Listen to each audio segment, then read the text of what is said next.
Good evening students. इससे पहले वाले वीडियो में मैंने बेटे इस पोएम के आपके शुरू वाले 2 स्टैंजास करवाए थे।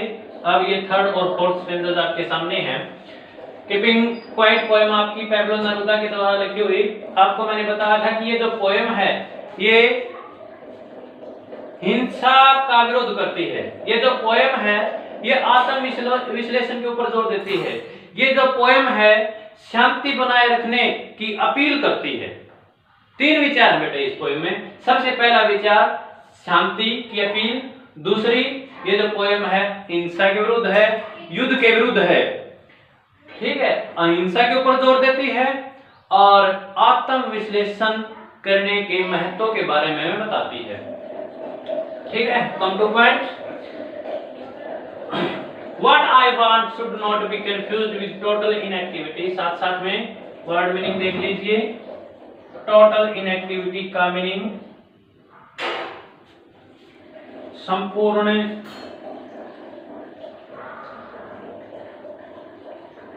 निष्क्रियता।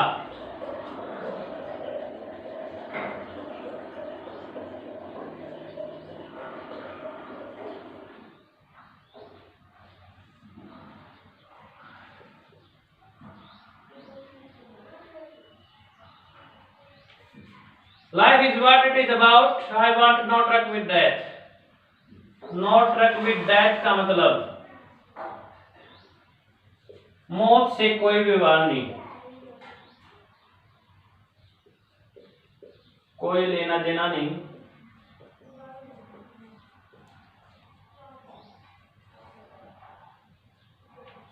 If you are not so single-minded, single minded का मीनिंग है दृढ़ संकल्पी, जिसका एक ही लक्ष्य हो, माइंड सिंगल हो, एक ही तरफ हो, दृढ़ संकल्पी। About keeping our lives moving and for once could do nothing, perhaps a huge silence। huge silence का मीनिंग विशाल खामोशी, साइलेंस। माइट इंटरप्ट, इंटरप्ट का मतलब तोड़ देना, बाधित करना। व्यवधान उत्पन्न करना। सैडनेस खामोशी। ऑफ नेवर अंडरस्टैंडिंग, अंडरस्टैंडिंग समझना। ourselves end of threatening, threatening, threaten से बना है धमकी देना, warning. ourselves with that perhaps that earth can teach us as when everything seems dead, that meaning myth।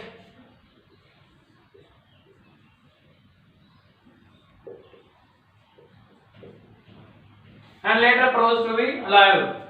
alive mean dead का opposite जीवित। living। now I'll count up to 12 and you keep quiet and I will go। अब देखिए एक एक line. कवि कहता है Pablo Neruda, what I want should not be confused with total inactivity, कि मैं नहीं चाहता कि संपूर्ण निष्क्रियता की जाए। कहने का मतलब इस स्टैंजा में कवि ये कहता है कि मैं ये भी नहीं चाहता कि कर्म को बिल्कुल छोड़ दिया जाए, गतिविधि को छोड़ दिया जाए, क्रिया को छोड़ दिया जाए। Life is what it is about. जीवन का उद्देश्य यही है, जीवन यही है जो इसके बारे में है। कहने का मतलब जीवन किसके बारे में है? व्हाट इट इज अबाउट, कर्म के बारे में है। यहाँ कर्म के महत्व को कोई बताता है कवि कि कर्म करना है लेकिन शांति बनाए रखनी है। आई वांट नॉट रक विद डेथ, मेरा मौत के साथ कोई लेना देना नहीं है, या मैं मौत से कोई व्यवहार नहीं करना चाहता, मैं मौत से कोई रिश्ता नहीं रखना चाहता। If we were not so single-minded about keeping our lives moving, lives life का प्लूरल है, लाइफ मीन जीवन, ठीक है, जिंदगी, lives प्लूरल ज्यादा जिंदगी। यदि हम इतने जिंदगी को, हमारी जिंदगियों को आगे बढ़ाने के बारे में इतने दृढ़ संकल्पी ना होते, यदि हम अपनी जिंदगियों को आगे बढ़ाने के लिए इतने दृढ़ संकल्पी ना होते, and for once could do nothing, तो एक बार के लिए हम कुछ भी नहीं करते, कोई कर्म ही नहीं करना पड़ता। जिंदगी को हम आगे बढ़ाना चाहते हैं तो कर्म करते हैं, कर्म से ही जिंदगी आगे बढ़ती है, प्रोग्रेस करते हैं। Perhaps a huge silence might interrupt this sadness of never understanding ourselves. शायद एक विशाल खामोशी अपने आप को कभी भी न समझने की इस उदासी से हमें बाधित कर पाती। अर्थात शायद यही खामोशी, यही साइलेंस हमें अपने आप को समझने में योग्य बनाती है। जब हम कुछ पल के लिए शांत हो जाते हैं, सोचते हैं कि हमने क्या किया है, सोचते हैं कि जो हमने किया है वो करना चाहिए था, फिर सोचते हैं कि कल हमें क्या करना है। ये सब हम विचार कब कर पाते हैं? जब हम शांत होते हैं, बिल्कुल काम होते हैं। शायद यह खामोशी हमें अपने आप को समझने के लिए मौका दे पाती और इस उदासी को दूर कर पाती। Kind of threatening ourselves with death. शायद यही खामोशी मौत के हमारे डर को हमसे दूर कर देती, और शायद यही खामोशी हमें हमारे अंदर मौत के डर को दूर कर दे, हमें उस डर से आजाद कर दे। कवि यहां पर यह कहना चाहता है कि जो शांति आप बनाओगे उससे आप अपना इंट्रोस्पेक्शन कर पाओगे, उससे आप अपना सेल्फ इवैल्यूएशन कर पाओगे, और आपके अंदर इतना आत्मबल होगा, इतना सेल्फ कॉन्फिडेंस होगा, आत्मविश्वास होगा कि आप मौत से नहीं डरोगे। जब हम कर्म के बीच में इंटरवल रखेंगे, काम के बीच में इंटरवल रखेंगे, अंतराल रखेंगे। तो यहां तक आई और समझ में आ गया होगा। आगे देखिए, perhaps the earth can teach us, शायद धरती माता हमें सिखा सकती है, पढ़ा सकती है। As when everything seems dead, कि जब हर चीज मृत दिखाई देती है, later proves to be alive, और बाद में वह जीवित प्रतीत होती है, जीवित सिद्ध हो जाती है।